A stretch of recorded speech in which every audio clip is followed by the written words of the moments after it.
Yes, so first of all, Graham Potter has tactics. Let's just die that matter.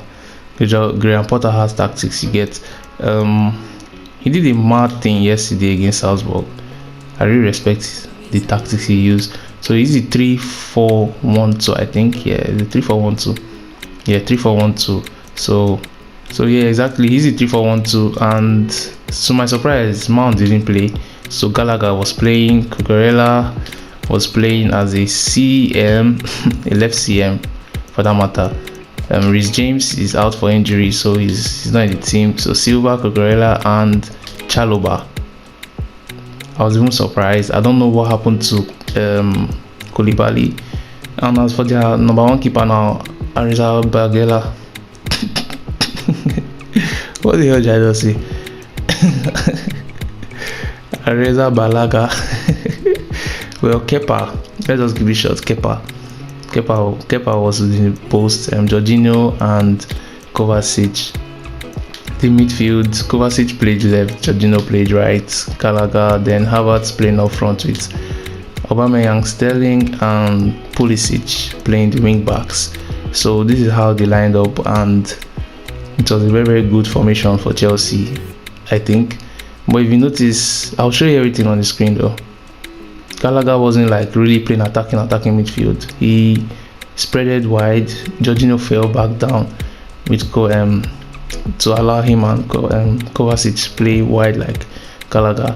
So Sterling and Pulisic, they were not really wing backs, but they are like wing backs. They were like wingers though, but they are wing backs. I don't know how to put it. So this is the formation they use here, the 3-4-1-2. In tactics, well, before we go to the tactics, let me just show you their movement on my screen. So Aubameyang now just moving forward. He doesn't know how to come back. Obviously, we all know typical Aubameyang. Gallagher now was moving right, up, and down. If that is making sense. He almost had the free roam in the team. The person that almost had the free roam too was Kovacic, but he was just moving up and down. He's like the box to box here. Jorginho stayed in his position, side to side.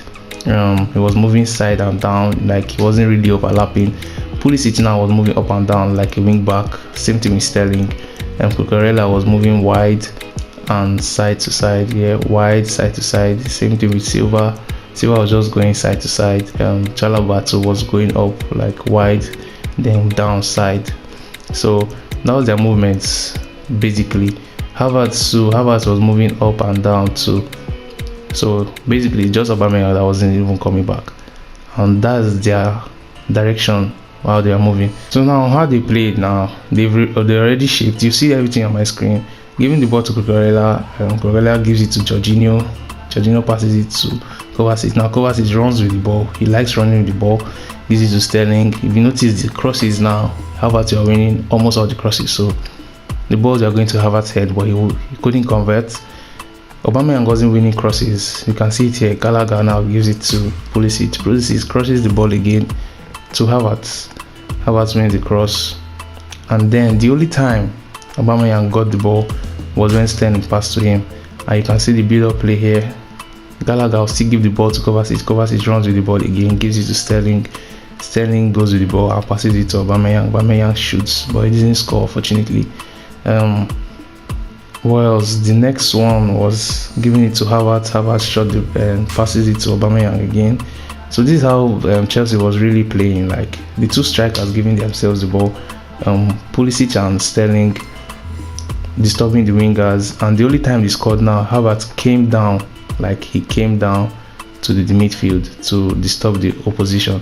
So like he came down to like attacking midfield, and then he scored like the winning goal. Yeah.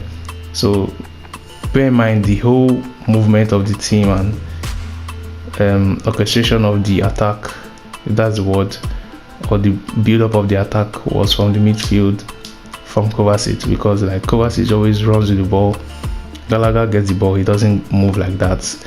He's giving it back to Kovacic. Kovacic gives it to one of the wingers. They cross the ball to Havertz or Aubameyang. So yeah, leaving the three wide backs to just be like that, stagnant. You get Jorginho wasn't really going up front like that, but for their corners they were already inside the box. So yeah, back to FIFA now. Tactics, There was balance. Their width was wide. Their defensive width was wide. Like I said, depth was not really high. So the typical Chelsea, you know how Chelsea played. They stayed back when they had to.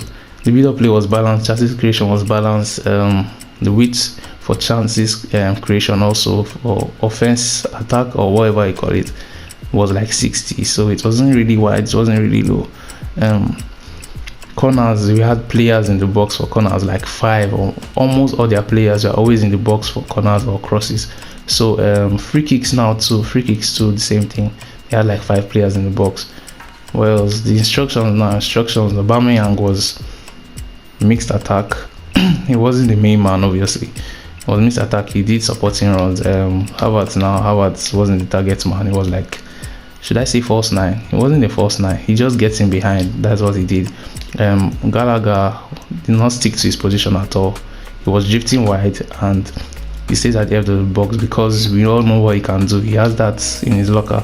Kovacic now was going forward. He didn't stay at the end of the box. He was getting forward with Gallagher. Jorginho was the one that was staying back while attacking. Sterling was doing his basic defense support. Chances creation was staying wide. Same thing with Pulisic. He was staying wide. Then these 3 people were just stagnant. They didn't move, but they were wide. So yeah, that's all for Chelsea.